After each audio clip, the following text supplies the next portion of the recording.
Good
evening, ladies and gentlemen, and welcome to the Sunny Beach Providence City Council meeting. Today is Tuesday, February 1st, 2022 already.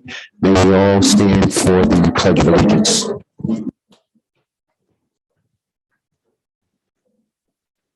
Ladies and gentlemen, welcome to the Sunny Beach Providence City Council meeting. Today is Tuesday, February 1st, 2022. I pledge allegiance to the flag of the United States of America and to the republic for which it stands, one nation, under God, indivisible, with liberty and justice for all. Thank you. Deputy Clerk, may we start off with a roll call, please? Yes, sir. Councilman Cahoon. Here, ma'am. Councilman Morado. Here. Council Vice President Rodrick. Here. Councilwoman Souza. Can you hear me? Yeah, I'm your Councilwoman. Can you hear me? There you are. Okay. And Council President Brito. Thank you. Next item, please. We have no executive session tonight. Consent calendar. It is the council journals for the regular meeting minutes for January 18th, 2022. The notice of new property numbers and new zip codes, number 1 through 35. I don't think you want me to read all that. No, I don't. Okay. We can just state it for the record. Notice of new property numbers, that is. Thank you. Next item, please. Yeah. Oh, okay. Mr. President, move to approve. Okay. Do I have a second?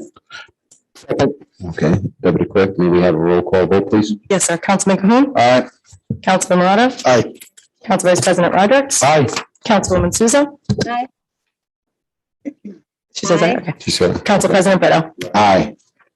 Okay. Next item, please. Next item is licenses, non-public hearing, application for holiday sales. It's a new application. The applicant is Jacqueline Trudeau. So before we proceed with each and every one of these one by one, numbers 1 through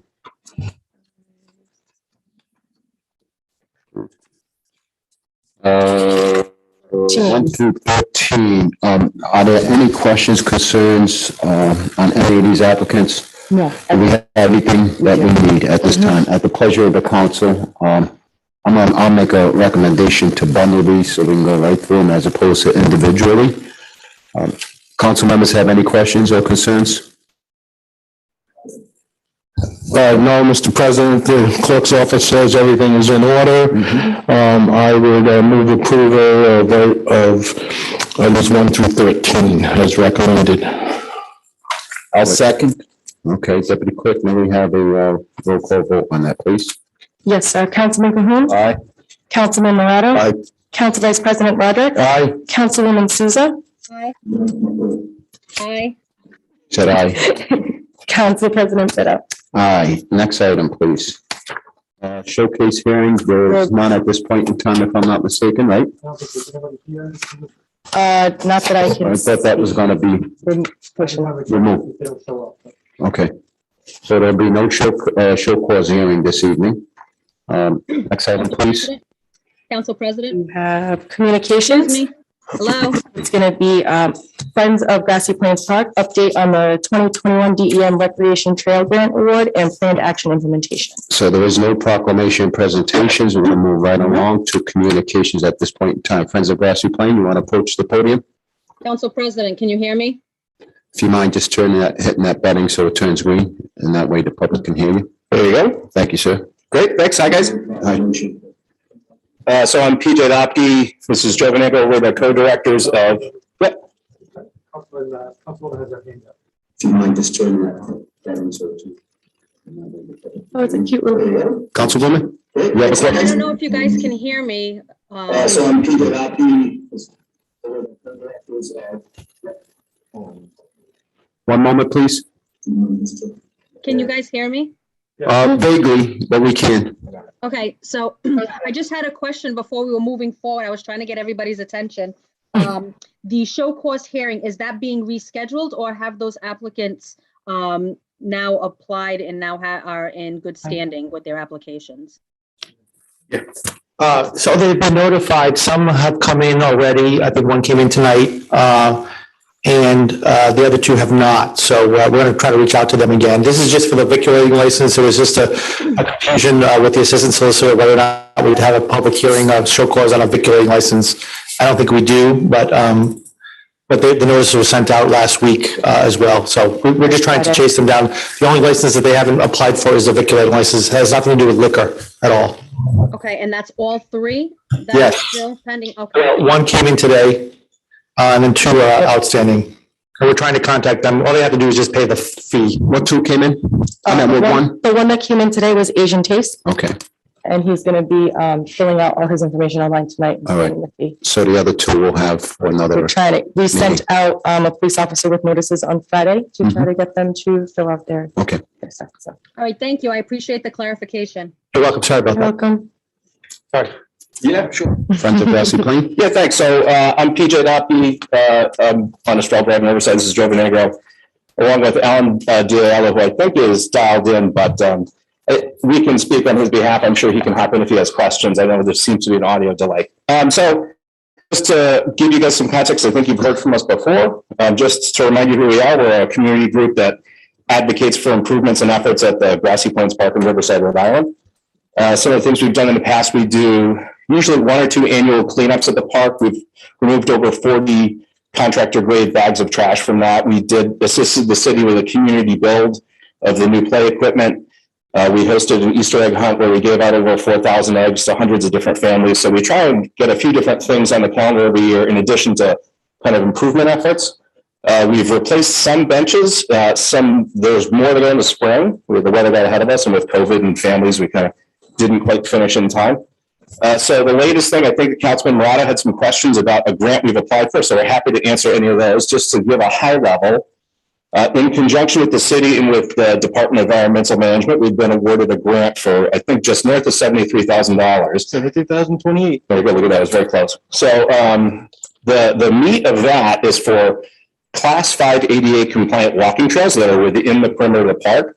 So those would have handrails, they'd be a permeable surface, so allow for more kind of walking options. As folks know, lots of areas of East Providence and particularly Riverside don't have sidewalks. So it's very hard to get out and walk without, being at risk of cars, especially in this kind of weather. But in general, so a really nice opportunity at no cost to the city to have, is it 0.8 miles? So the interior loop's going to be 0.8 miles, and the exterior trail is going to be a little south of 2 miles. Right. And then so an exterior trail connecting from Estrella Drive as well as from across from the Covenant Church that is not an 88 Class 5 trail that would connect other communities, so that if you're near Circuit or Brookfield, you can access the park without having to go on Rounds Ave, Grassy Plains, or another one of those high traffic areas. So, I grew up as a kid in Riverside here, going to Grassy Plains, hopping across Larry Lane, and then riding straight up on my bike and into the woods that way because my mom wouldn't let me go on the curve. So that's really kind of the meat of that. We can answer all, I think you had some very specific ones, Councilman, if you want to ask, we're happy to answer all of those. The grant is overseen by the DEM, so quite specifically, they lead this grant. It's not, so I think one of your questions is, have they opined on it? It is their grant. So it is in cooperation with them. They approve all designs. Joe's been working with them on all those designs. It's a very in-depth process. So specific to that, I think there are some delays at the DEM due to retirements. So that process has been slowed by a couple of months, but that's, whatever else you want to know about, we're happy to answer. Yeah, so though we've been awarded, we haven't been given the money yet. So they said late spring, mid-spring is when we're looking to start. So you're all a nonprofit organization? That's correct. We're a registered 501c3. How does that interfere, if it interferes with the city applying for grants as well? It does not at all. So many of these grants need to be applied through a community, a nonprofit like ourselves. So we applied with the city on that. Yeah. Oh, you did? Okay, So you did in conjunction? That's correct. Oh, okay. All right, and we're open for questions if you have any. Councilman, did you want to have this planning department? Is someone there from the planning department? Councilman, did you want a couple yours? Yeah, we can do that. We can put them in there, since they're here, and probably cross some of the questions, So, first of all, just to let you guys know that you guys have done an amazing job with Grassy Plains, especially with that, the amount of money that was allocated. Just to let you know, I didn't put this on the agenda that I am against the trails, but I do have some constituent concerns, the abutters, and they had concerns with, flagging and where the trails are going to go. I honestly did try and get the answers from the city through email communications. I was unsuccessful with getting anything, but I did get your map and your plan from, Grassy Plain, or Friends of Grassy Plain. And I really should be asking the questions of the city, but if someone can answer them, I guess I'll have to. Yeah, I think we've actually gone over them and have answers for most all of them. So you already answered the question of the funding. There were some of the questions. Yeah, I just want to hit that home again. It is at zero cost to the taxpayers in City of East Providence. So what we're talking about is if you wanted to do this, I mean, you guys have all been involved in park improvement projects, and though there's not a lot to scrape, so to come up with 70 grand for ADA compliant, which is also different than just throwing some stone down and you walk on it. So I know there's some motor scooter, wheelchair residents, people who are in assist things that'll all be accessible to them. So one of the biggest questions is how far from the property lines will the paths be installed? So what we've surveyed so far, we've gone out to the sewer line, which runs right along most of the properties that are abutting. That's 30 feet off, and we're well more than 50 feet off of that. So about 80 feet, worst case, that's the closest we get. We're trying to stay as far away as possible without impeding on the wetlands too much. Correct. Who did the actual surveying? Was it the city or was it someone that? It was me and Ernie Germani. From the city. He's also on the conservation committee.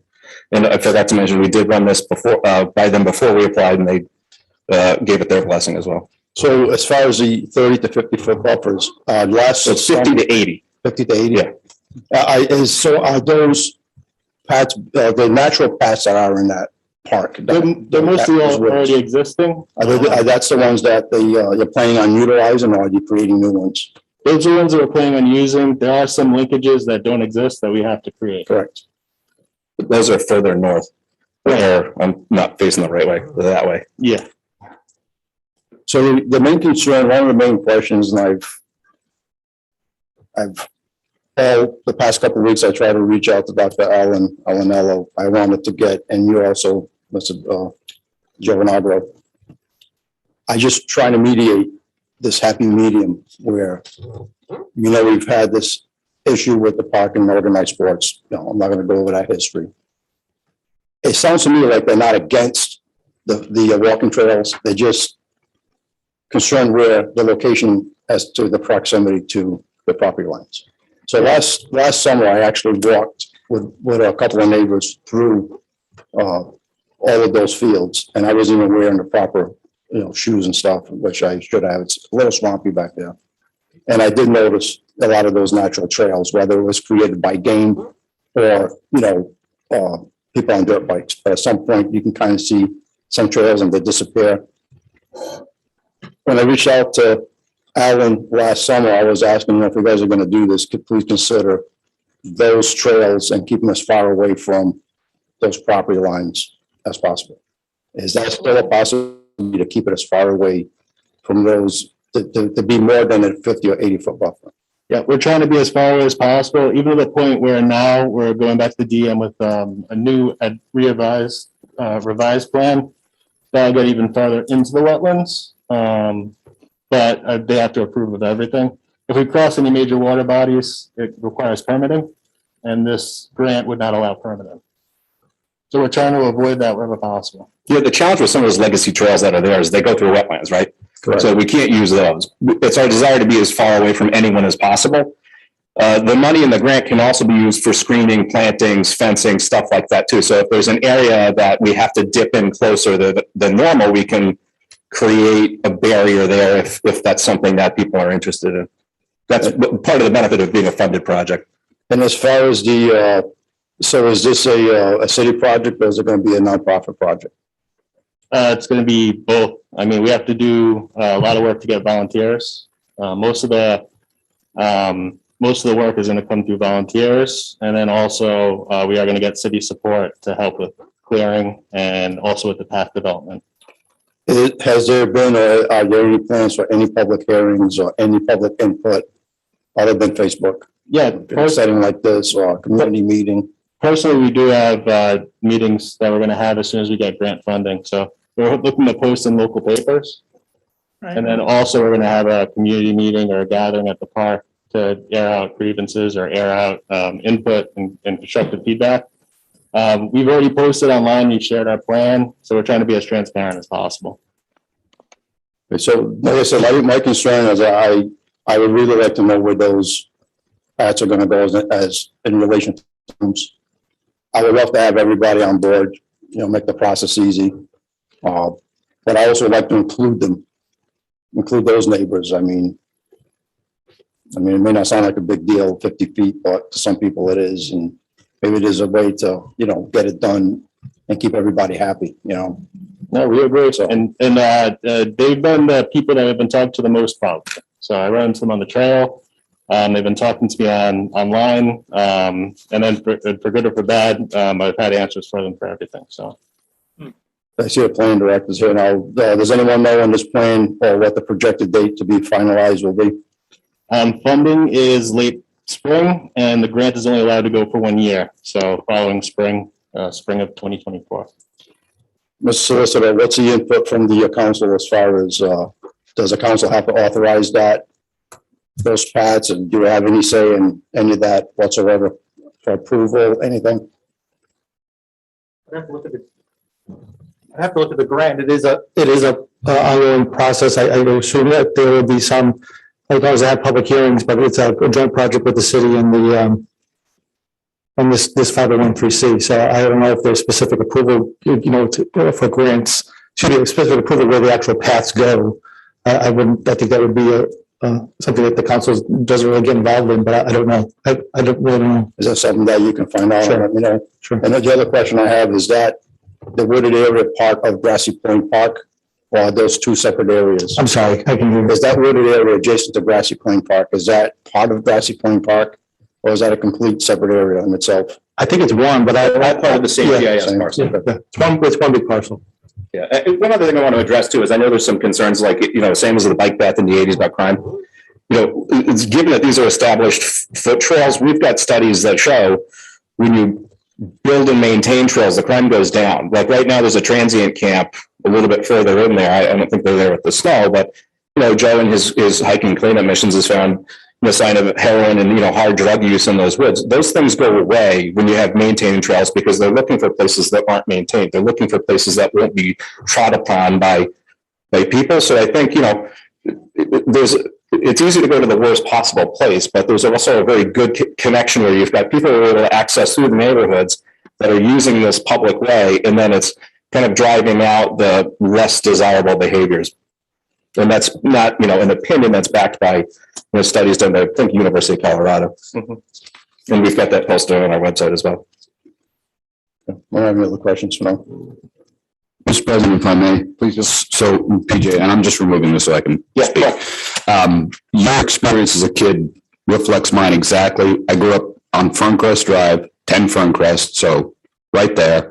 And the choice to get to Grassy Plains Park, where I spent 3 days a week from 1981 to 1993, was either up Browns and down Tanglewood, right? And that was before the stop sign was at Tanglewood and cars would whip around there, or go through the woods, probably get hopelessly lost and have to start turning around and come back by the time I got there.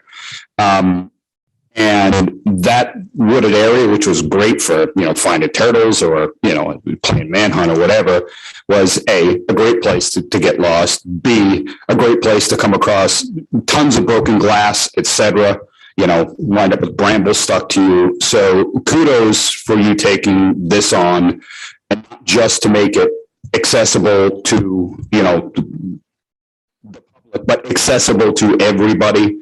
That park really sat fallow for my entire childhood. There were basketball courts with weeds growing through them. There was, the hockey rink where nobody could play hockey. And there was this monstrosity of a wooden playground that just gave you splinters whenever you went anywhere near it.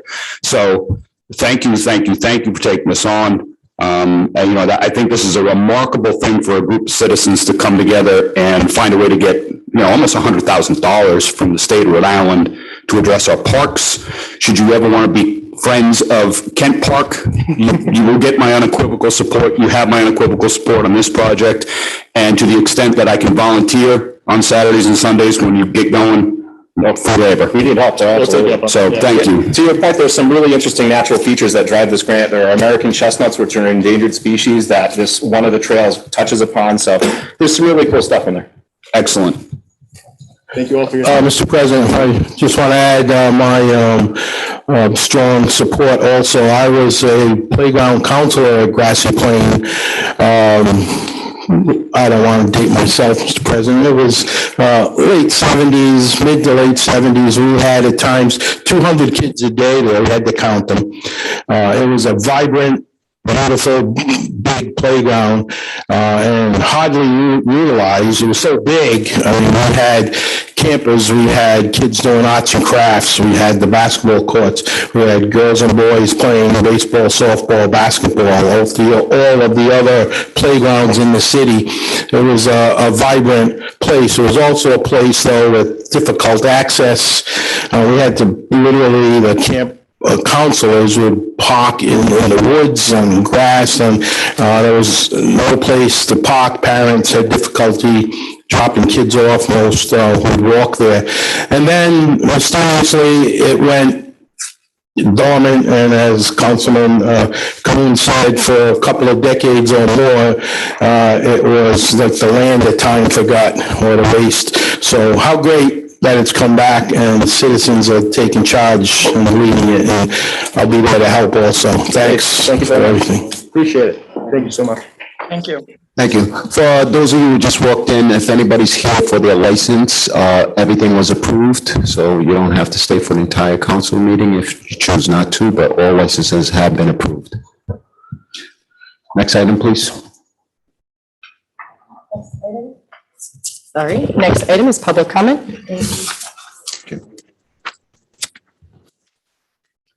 Comment, Renee Mata, 59 Thurston Street, Riverside. Did I pronounce that correctly, sir? Yes, you did, and thank you very much for the opportunity. Sure.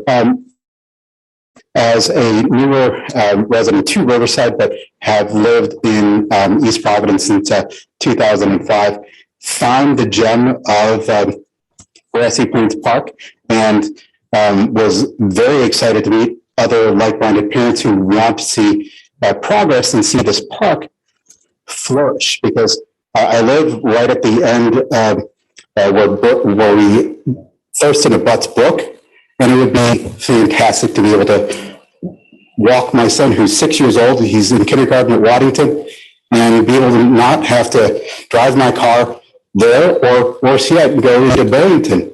I didn't move to Barrington. I didn't purchase a home in Barrington. I decided to live in Riverside and stay in East Providence.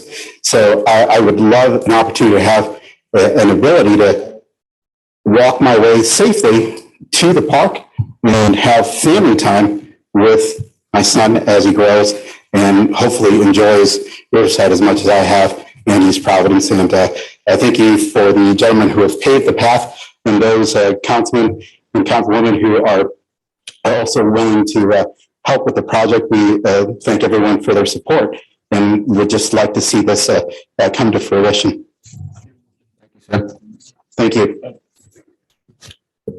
Next person would be Zach Hoffman. Council President, is the public comment closed or? No, it's still open. Yes, I'll allow it. I just wanted to also lend my support for the expanded use, especially for trails. I think it's a great idea, and I'll be one of the people volunteering to help maintain the trail. Great. Thank you. Thank you.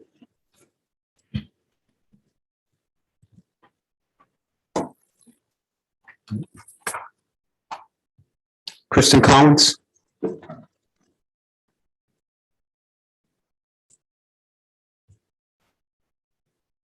Hey there. Similarly, I don't really have anything major to add other than what's been said, but similar to Zach, I support. I think it's a great idea, and I'll also be volunteering to help. Great. Whatever. I don't think you have to go anywhere for volunteers. You got enough here. Thank you, sir. Tim? Is it McAuliffe? McAuliffe. Yeah, my name is Tim McAuliffe. I've lived at 30 Tanglewood Drive for the last 15 years. I've attended a number of public meetings in the park, at the local church, with the counselor. I've signed up repeatedly with Grassy Plains Foundation, the 501(c)(3) folks, with emails, phone number. I've yet to be contacted by them. I wonder about how much effort has been made to contact the abutters. I first found out about this project when I saw somebody tying tags to the branches behind the house and went out to talk to them. I think that, being transparent, involving the people that are closest, that are going to be impacted by changes to use of city property, I think it's a good idea. I think it's transparency. I think transparency leads to good government. And, it might be a nonprofit in the city cooperating. I think both parties have responsibility to the immediate abutters of the project. I'm not particularly opposed to paths in the woods. Paths in the woods, they exist. But I am concerned about having unrestricted access to the back of the property for all the properties along Tanglewood Drive. It doesn't give me a lot of reassurance to know that there's a study out of the University of Colorado that addresses decrease in crime when there are maintained trails. Currently, you got to fight to get to the back of my property. You put a path that's very accessible from one end to the other end, and that increases access, and that's a concern. When I talked to the gentleman hanging flags a couple weeks ago, they were talking about running a bobcat through the woods. That's not a footpath.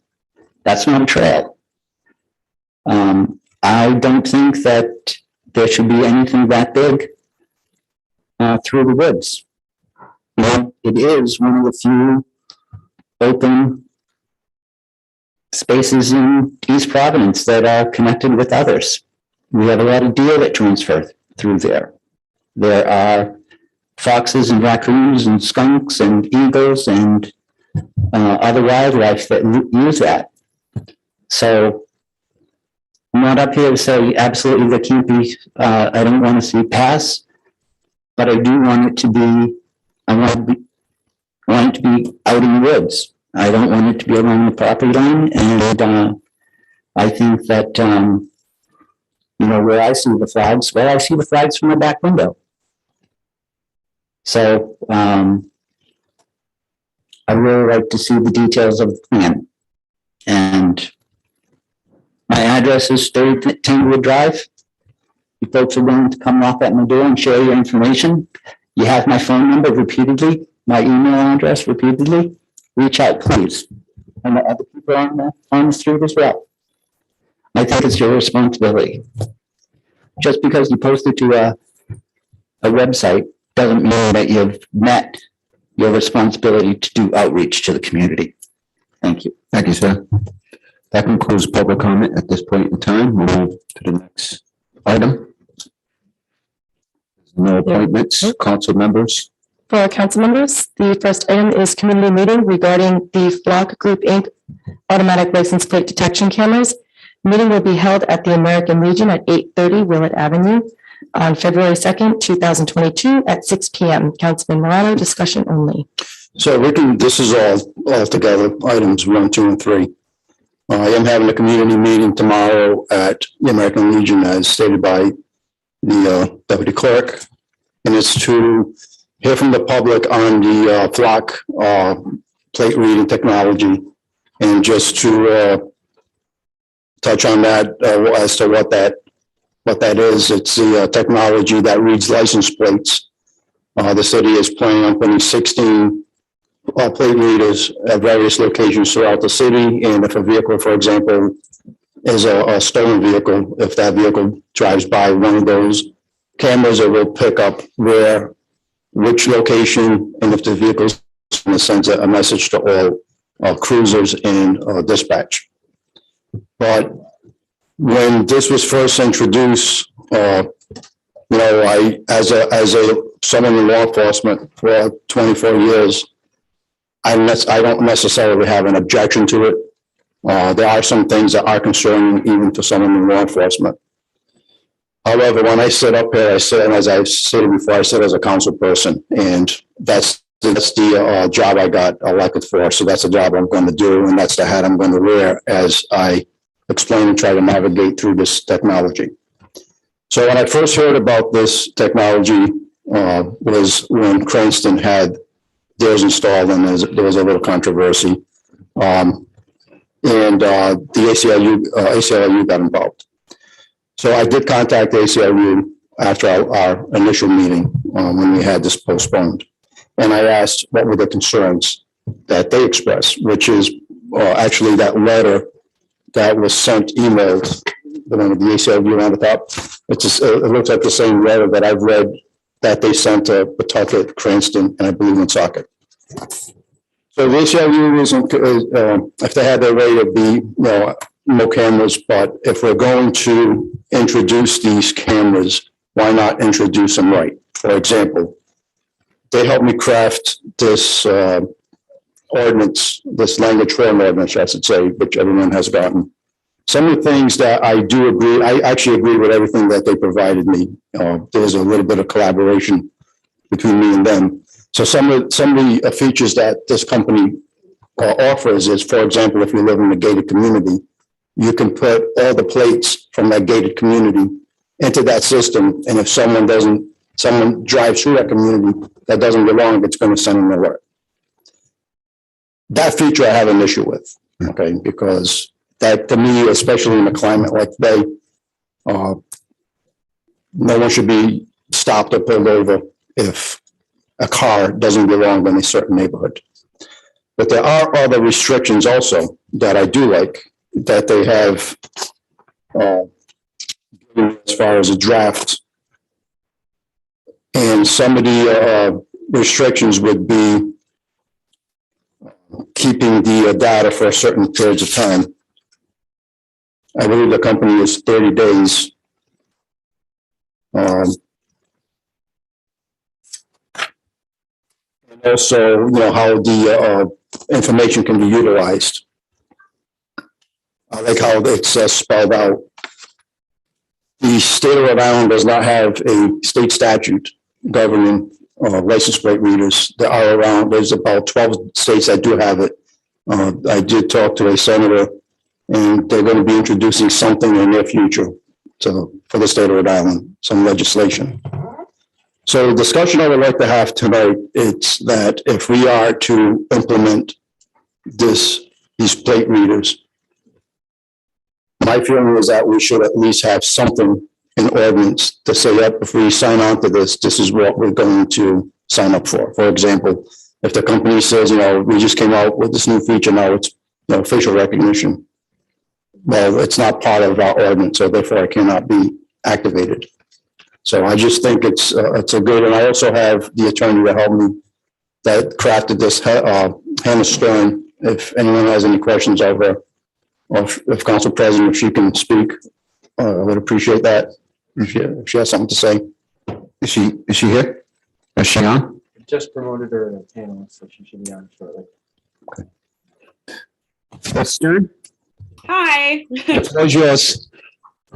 Can you all hear me all right? Loud and clear. Thank you. Thank you very much. I had originally raised my hand for public comment on this issue. Is it okay if I provide some brief commentary on there, or I'm happy to answer questions, whatever is most helpful for the council? Please. The floor is yours. Oh, thank you. All right. Thank you so much, council members, for your time this evening. I really appreciate it. My name is Hannah Stern. I'm testifying on behalf of the ACLU of Rhode Island. And I just want to provide a bit of brief commentary about this considered usage of these flock safety traffic cameras, which, as you know, is on your agenda tonight for discussion. And as Councilman Morato noted, we have provided a very detailed letter on this issue to the clerk for distribution. So I will be brief, but I just want to highlight some salient points from that letter. Since last summer, our organization has consistently opposed the implementation of these traffic cameras in municipalities across Rhode Island. But I do just want to first and foremost say that we are very, very appreciative that this council is doing what other municipalities have not, which is to ensure that the approval of these systems actually goes through a public process. That being said, while we do urge that the council reject this flock safety system, we would like to emphasize that should this program be approved, we believe, again, as Councilman Morato noted, that at the very least, an ordinance should be passed which places limitations on the usage of these devices. I know that Councilman Morato has placed the discussion of this on the agenda for this evening, and we would really like to thank him for his leadership on this issue. I think it's also really important to say that the ACLU understands how critical public safety is, but we just really think that these types of surveillance programs are not only extraordinarily invasive, but that the potential they have for really unfettered intrusiveness is just enormously concerning. I want to in particular emphasize that the capabilities of these flock safety cameras in particular are much broader than simply acting as a basic license plate reader. The website itself for the system boasts audio recording and search capabilities, as well as options to search by aesthetic features on a car as small as a bumper sticker. So we really shouldn't be normalizing the implementation of such limitless surveillance tools as this, especially when implemented in the absence of any municipal oversight. The policies and capabilities of these cameras essentially rest within the authority of a private company. So that being said, because there are so many legitimate privacy concerns that accompany the implementation of any surveillance tool of this scale, we do believe that the rejection of the system is warranted. But if the council chooses to move forward, we do further believe that the cameras absolutely must be accompanied by use restrictions, extremely transparent public logging of data and locations, deletion requirements, and training requirements that are explicitly subject to oversight from the public and from this body. So I really appreciate your time this evening. I'll end it there, but I would be more than happy to take any questions. And I'm also more than happy if anyone wants to reach out and ask any questions. I'm always available over email or by the phone. Stern, I have a quick question for you. Through your experience in dealing with these cameras, have you found that the data that has been collected by the police department has been shared or used other than what it's used? Sorry, I sincerely apologize. The sound is a little weird on my computer, so I just want to make sure I understood. You asked if if we've seen if the data is being shared inappropriately. Yes. So we have not heard of any instances where this has been happening. But that being said, because the usage of this system has been implemented in other municipalities with very little oversight, there's also really no way for us to know unless someone reaches out to us. So it's hard for me to say, I mean, because there's really no ordinance or anything governing the usage of these devices in other municipalities, it's really hard to track where that data is actually going. So we haven't had anyone reach out directly to our organization, but I also think that it's important to note that with appropriate public transparency, it would be easier to actually know what is happening with this data. Okay, thank you. Also, one of the things I had a pleasure a couple of weeks ago of driving up to Syracuse, New York, to drop my son off at school. And one of the things going to New York is one toll after the other toll. And we all know that there's no longer toll booths, they're cameras. And I also know that we have those cameras now here in the state of Rhode Island as well. How is that different from the flock cameras? So again, I'm so sorry. I think it's a sound issue on my end, but I just want to make sure I understand the question. You're asking how the speed cameras are different from the flock cameras? Okay. Speed cameras, the toll cameras. Oh, the toll cameras. Yeah. That collects data as well. That collects information. It records your information, your registration, and it sends a bill directly to your home. Yeah, absolutely. So I will say the ACLU also has significant concerns about those as well. When the implementation of those was being considered, we expressed those concerns. And I would say actually that we really do have parallel concerns to the issues that we have with these cameras.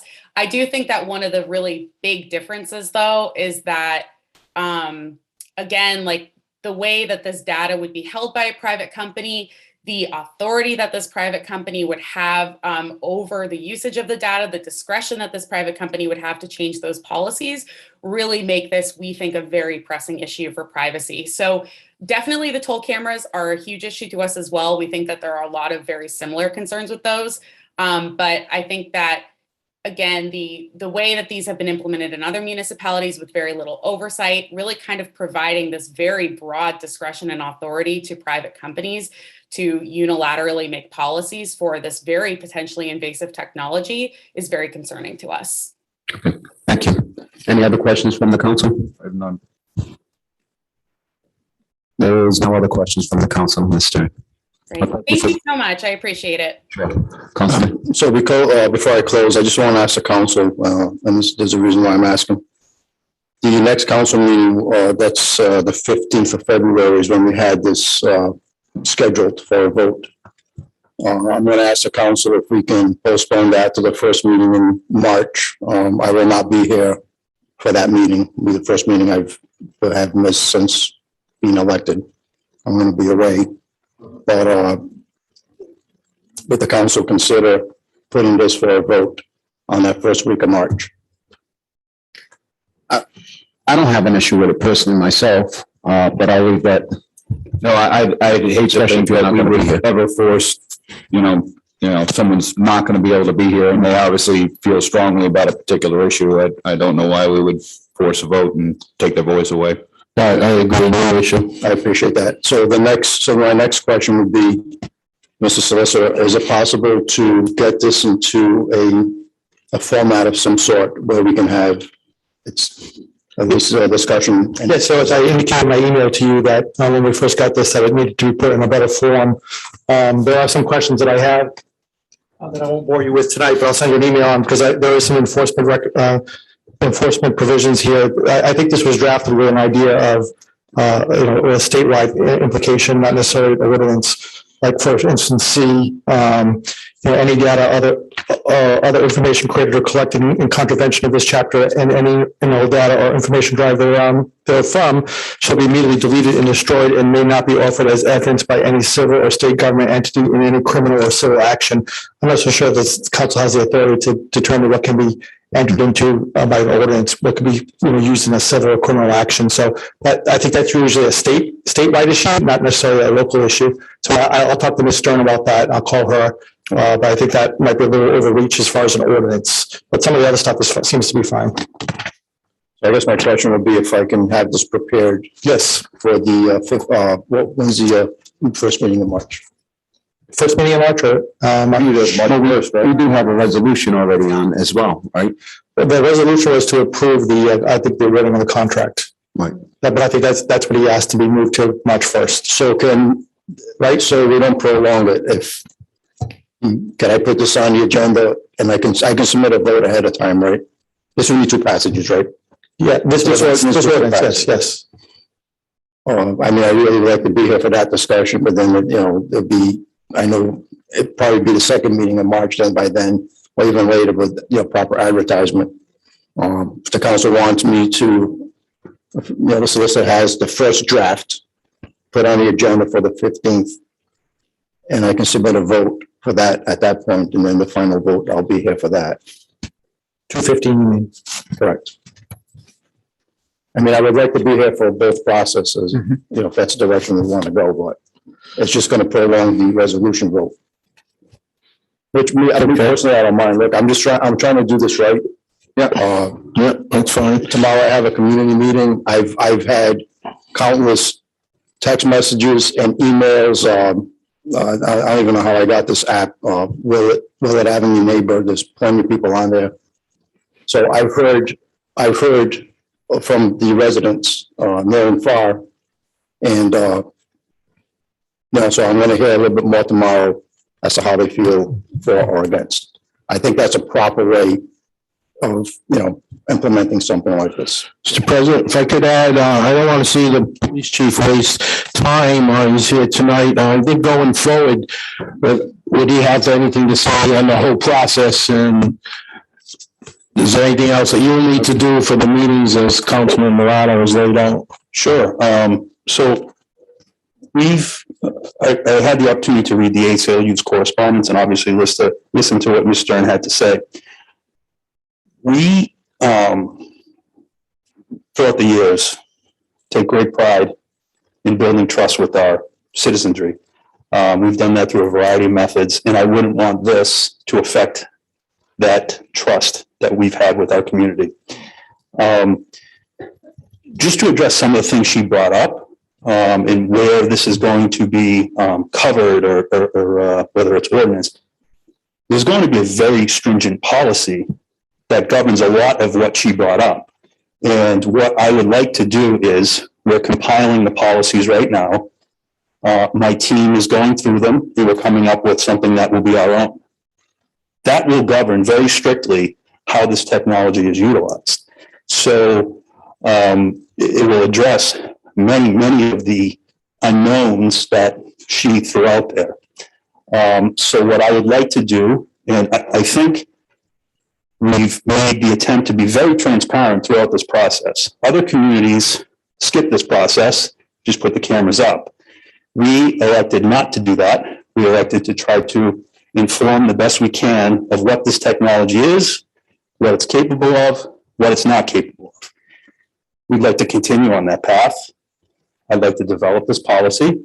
Like I said, my team's working on it. I'd like to have the opportunity to present it to all of you, put things on pause a little bit. Look at things in black and white, as opposed to me standing up here trying to cover every single, point, and let the public see it, our proposed policy. Let them ask questions about our proposed policy. So I have no objection whatsoever to putting this on pause and letting us giving us the opportunity to do that, fully inform the council, fully inform the public, how this works, how it's governed, what the checks and balances will be. Some of the things, like I said, some of the things she brought up, some of the things in that letter are going to be addressed, will absolutely be addressed. So I'd like to have that opportunity to give you all the information. Sure. So if I may, Mr. President, I think that sounds like a very reasonable way to approach this. And Chief, I have to give you kudos, just like you said, making sure that the public is involved in this process, making sure that the council is aware and the council is able to make good policy, good ordinances, good resolutions associated with it. I really think that's key to any discussion of being able to implement technology like this. Ms. Stern raised a number of concerns with regard to civil liberties. I know that I had the opportunity to sit with you and some representatives from Flock a couple of weeks ago, and a lot of my concerns were focused on the cybersecurity standpoint. The collection of data is, that's something that creates a valuable target for ne'er-do-wells, and it always will. And it's something that has to be addressed correctly, both in terms of the security of the devices that you store that information, and in terms of, authentication, who uses it, when they use it, et cetera, et cetera. So I would look forward to the opportunity to be able to discuss all of that with you by way of policy. Sure. And I have no issue in waiting as long as it takes for, you to be comfortable bringing that forward. Mr. President, if I could add to that, I appreciate the chief's offer to pause. Having said that, we've got to go through the rest of January, February with probably weather issues, so there is no rush. I would rather have you, Councilman Morado, here present for all the votes on this, so that true transparency is here. So if I were you, I wouldn't worry about can't be here. I'd rather not have you, Mayor, in a vote. Why don't we just, as the chief said, we'll pause a little bit. So we do it in March. Let's not do the February 15th. Fine with that. And that way, it gives the chief some more time to work on their in-house policy. Gives the solicitor some time to do what he has to do. It gives the public and anybody else, the ACLU, any of us. So why rush this, as you have said before? I'm okay with doing the 15th if we really want to, but I say let's pause, get all the information, and I would rather have every council member here if possible through the process. So we have 2 meetings in March. So March 1st, then if we can have that ordinance for the March 1st meeting. Chief, how many public meetings have we had on this technology? Have I had? Have we had at the city? Oh, we've had none, yeah. So, all due respect, you're gonna need a policy. Yeah. But I feel a lot more comfortable with an ordinance in place and a policy that mirrors the ordinance. As a policy writer myself, policies can be changed weekly to meet, the goals of the department and so on. But an ordinance, once it's in place, it takes a little bit more effort to make those changes. And has a lot more teeth than, the policy. The ordinance actually supersedes the policies in most of the instances. So I still would like to move forward with an ordinance. I understand to your point, Mr. Solicitor, with the penalties. We can work through that with Mrs. Stern. And also, appreciate your feedback, since you'll be the one that will be managing this technology. Yeah, this is the first I'm hearing of a possible ordinance, so I'm not really prepared to comment on it, but I would like to be involved in the process. Just off the top of my head, there are some, issues I could see with that. But like I said, I just heard about it, so. And we'll have time to digest it talk and about be that. involved in the process, yes. So we'll discuss that as well. Of the draft. Okay. We can be in touch with the chief, keep him in the loop. You don't have an objection to me sending the draft? I do not. Okay. Thank you, Chief. Unless you have anything further you'd like to state? Nope, that's all. Thank you. Okay, thank you. Any other questions from the council? If not, that concludes council members. And that moves us on to the next item. The next item, we do not have any public hearings, no continued business, and next would be new business, mayor communications. Mr. Gonzalez? Good evening, members of the council. Good evening. The mayor wanted to make his state of the union statement tonight. Unfortunately, he's not going to be able to be here to to be able to talk about that or the opera funds. So a department accomplishments as well. So I'm going to start off with the appointments not requiring council confirmation. It's Cynthia Farrow, reappointment for East Providence Housing Authority, term 10/21/2021 to 10/30/2024. And then I'll move on to COVID-19 update. So the senior citizen, and the recreation department are back to normal businesses. The executive order expired. And we've been in the process of distributing at-home COVID tests, COVID-19 test kits. If you're interested in obtaining a COVID-19 home test kit, we're distributing through the mayor's office. And also, if you want on-site, you can go to the Fuller Learning Center, which also does the test on-site at the Fuller Learning Center, 260 Dover Street, 8 to 6. I think they do it by appointment through the Rhode Island portal, COVID hotline, COVID site. And that's pretty much it. Any questions? No. Okay. Thank you, sir. No. Next item. Next item would be the December finance reports by Finance Director Malcolm Moore.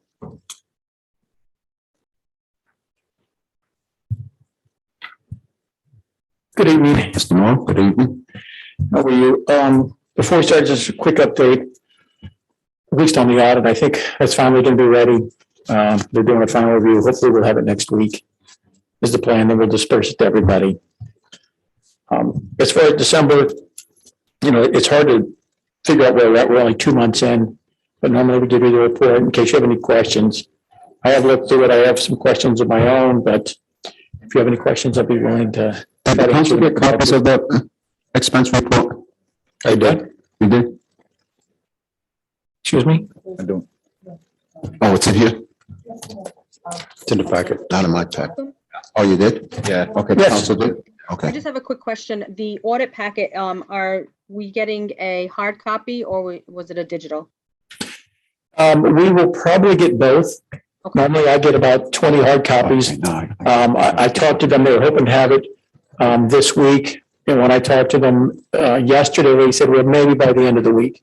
Okay, because I prefer a hard copy versus an electronic.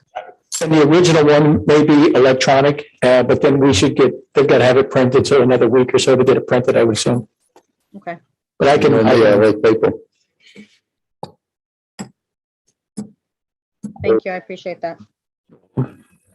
Okay, anything else, Mr. Moore? That's all for now. All right, thank you, sir. Thank you.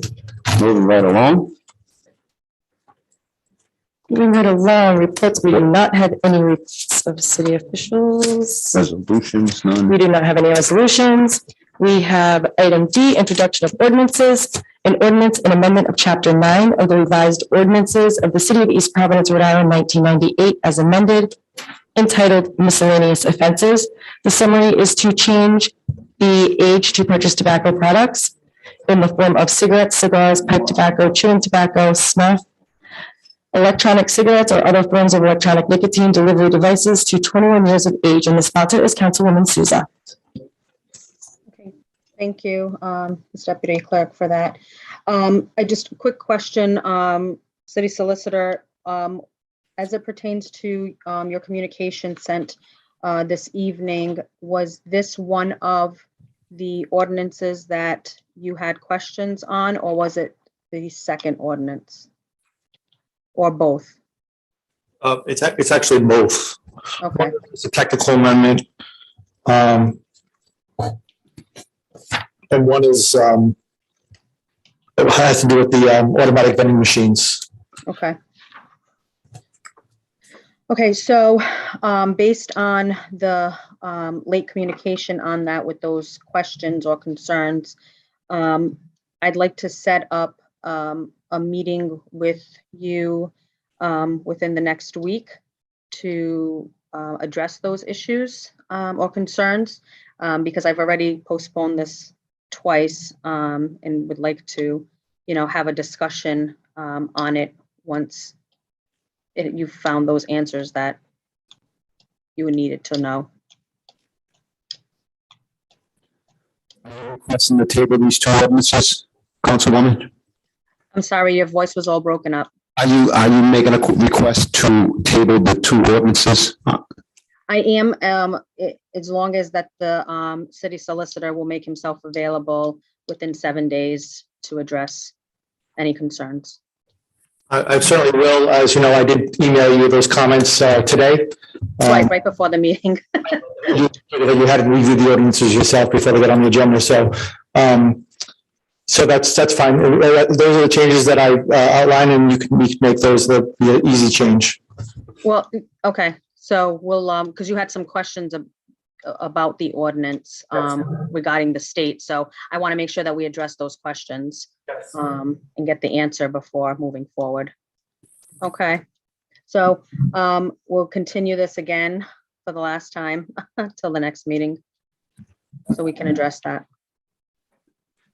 Real quickly, Mr. President and Councilwoman, can I just ask one question? Sure. In reading through these, it looks like kind of the motivation for them largely is to bring them in line with I know the state changed their minimum age to purchase tobacco products from 18 to 21 a couple of years ago. And I see that it looks like ours still say 18, which obviously requires a change. Was that kind of the drive for you to pick these up, or?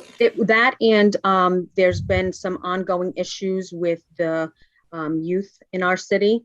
So not just the 18-year-old being an issue, so not just aligning with the state going from 18 to 21, but well, it's a two-part. So that'll also then help with the issues that we're having in the community with middle school age children and those that are under the age of 18 being able to purchase any alcohol, tobacco, either via cigarettes or the vapes, and smoking them in buses and in school.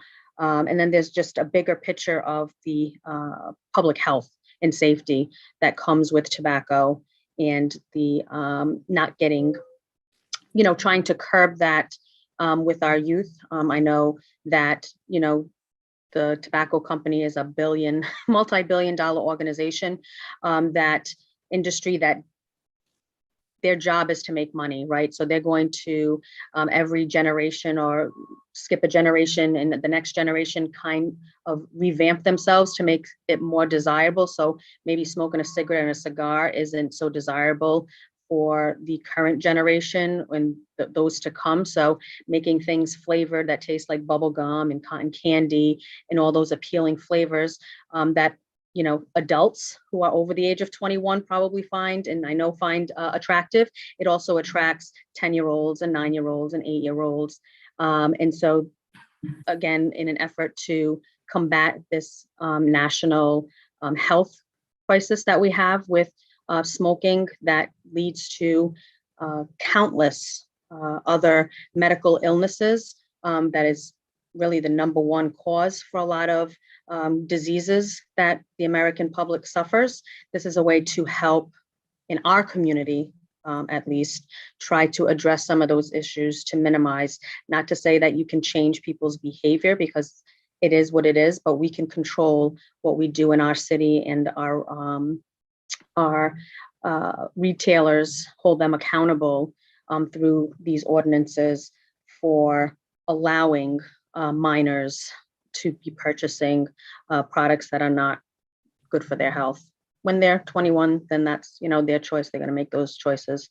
But if we can help minimize our youth from doing that, then that's something that I'm very passionate about.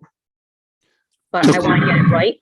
And I want to not have to, down the line, come back to the council because there was, an issue on the state level that, our solicitor might think that could be an issue. I'd rather address that before then.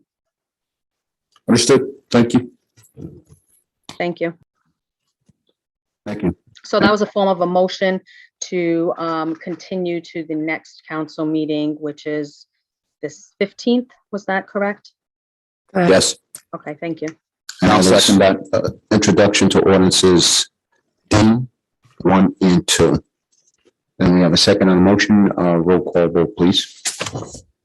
Roll call. We have Councilman Cahoon. Aye. Councilman Morado. Aye. Council Vice President Rodrick. Aye. Councilwoman Souza. Council President Brito. Aye. Thank you. Next item, please. Next item is adjournment. Move to Motion adjourn. to adjourn, second. Roll call vote, please. We have Councilman Cahoon. Aye. Councilman Morato. Aye. Council Vice President Rodrick. Aye. Councilwoman Souza. And Council President Brito. Aye. Thank you. Good night. Night. Good night.